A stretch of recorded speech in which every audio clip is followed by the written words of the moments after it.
Hare Krishna. Today we will read from the Nectar of Devotion, chapter 44, entitled Devotional Service in Conjugal Love. The Nectar of Devotion was written by His Divine Grace, A.C. Bhaktivedanta Swami Prabhupada, and it was published by the Bhaktivedanta Book Trust.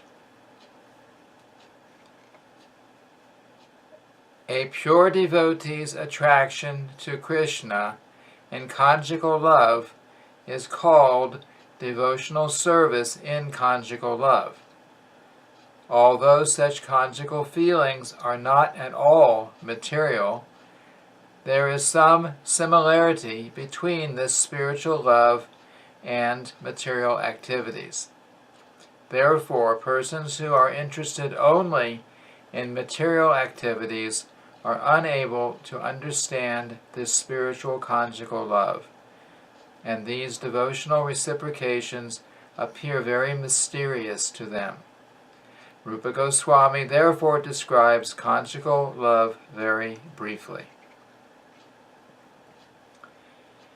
The impetuses of conjugal love are Krishna and his very dear consorts, such as Radharani and her immediate associates.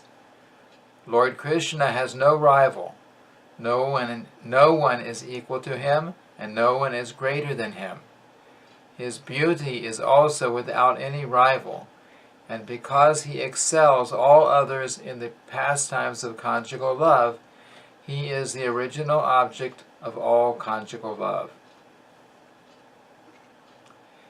In the Gita Govinda by Jayadev Goswami, one gopi tells her friend, quote, "Krishna is the reservoir of all pleasure within this universe. His body is as soft as the lotus flower, and his free behavior with the gopis, which appears exactly like a young boy's attraction to a young girl, is a subject matter of transcendental conjugal love." End quote. A pure devotee follows in the footsteps of the gopis and worships the gopis as follows. Quote, "Let me offer my respectful obeisances to all the young cowherd girls, whose bodily features are so attractive. Simply by their beautiful, attractive features, they are worshipping the Supreme Personality of Godhead, Krishna." End quote. Out of all the young gopis, Srimati Radharani is the most prominent. The beauty of Srimati Radharani is described as follows. Quote, "Her eyes defeat the attractive features of the eyes of the chakori bird. When one sees the face of Radharani, he immediately hates the beauty of the moon. Her bodily complexion defeats the beauty of gold. Thus, let us all look upon the transcendental beauty of Srimati Radharani." End quote.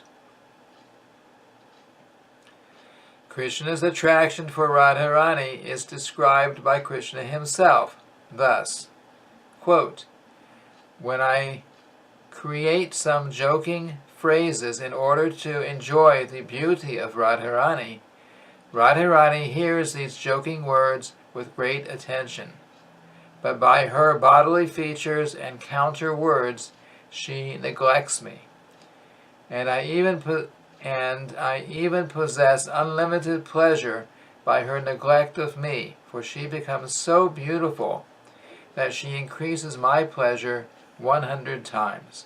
End quote. A similar statement can be found in the Gita Govinda, wherein it is said that when the enemy of Kamsa, Sri Krishna, embraces Srimati Radharani, he immediately becomes entangled in a loving condition and gives up the company of all other gopis. In the Pajavali of Rupa Goswami, it is stated that when the gopis hear the sound of Krishna's flute, They immediately forget all rebukes offered by the elderly members of their families. They forget their defamation and the harsh behavior of their husbands. Their only thought is to go in search of Krishna.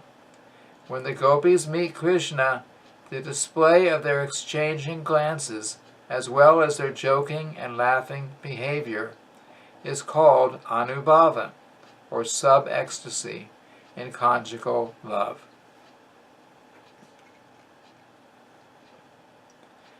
In the Lalita Madhava, Rupa Goswami explains that the movements of Krishna's eyebrows are just like the Yamuna, and that the smiling of Radharani is just like the moonshine.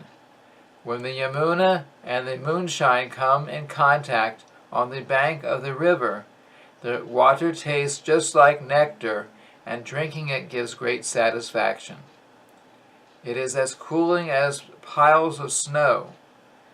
Similarly, in the Pajavali, one constant companion of Radharani says, quote, "My dear moon-faced Radharani, your whole body appears very content, yet there are signs of tears in your eyes.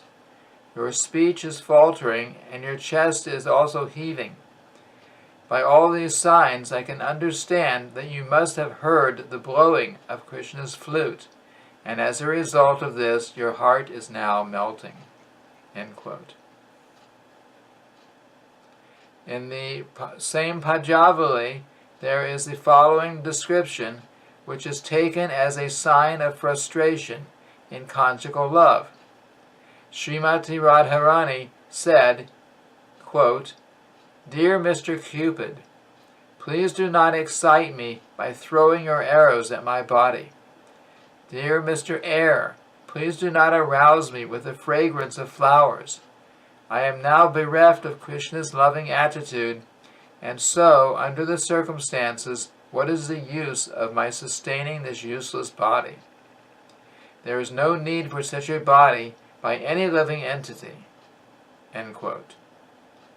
This is a sign of frustration in ecstatic love for Krishna. Similarly, in Dhanakeli Hamudi, Srimati Radharani, pointing to Krishna, says, quote, "This clever boy of the forest has the beauty of a bluish lotus flower, and he can attract all the young girls of the universe.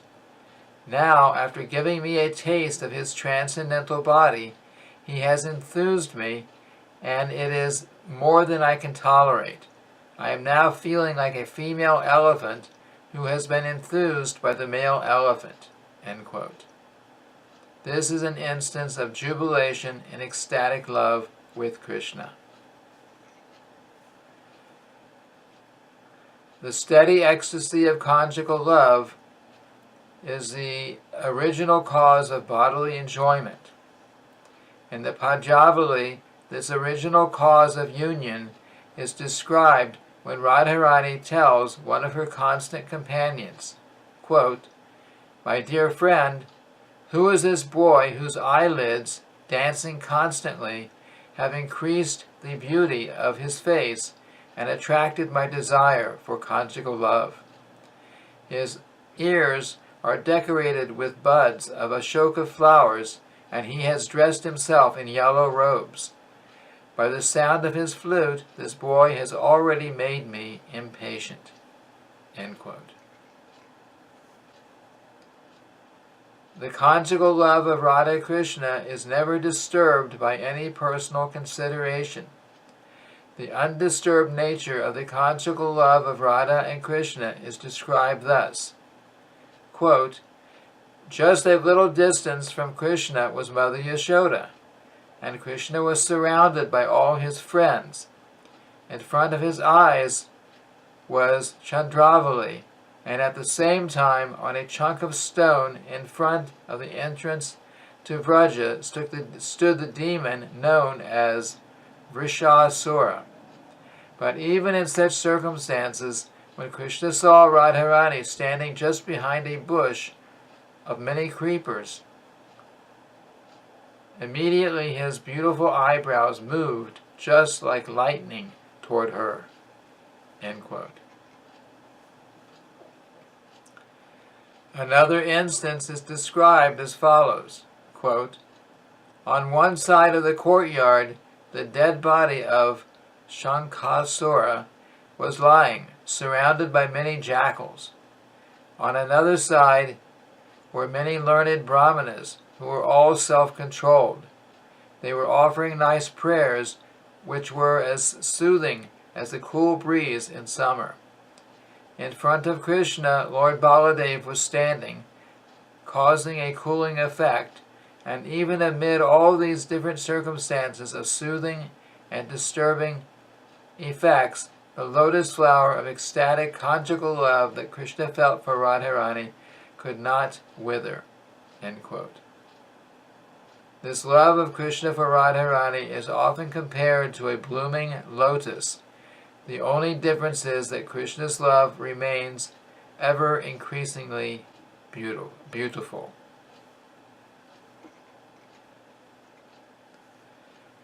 Conjugal love is divided into two portions: vipralamba, or conjugal love in separation, and sambhoga, or conjugal love in direct contact.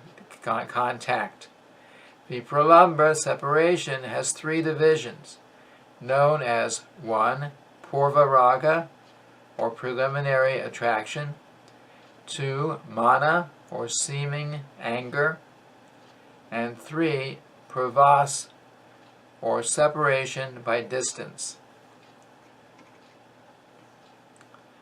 When the lover and beloved have a distinct feeling of not meeting each other, that stage is called Purva raga, or preliminary attraction.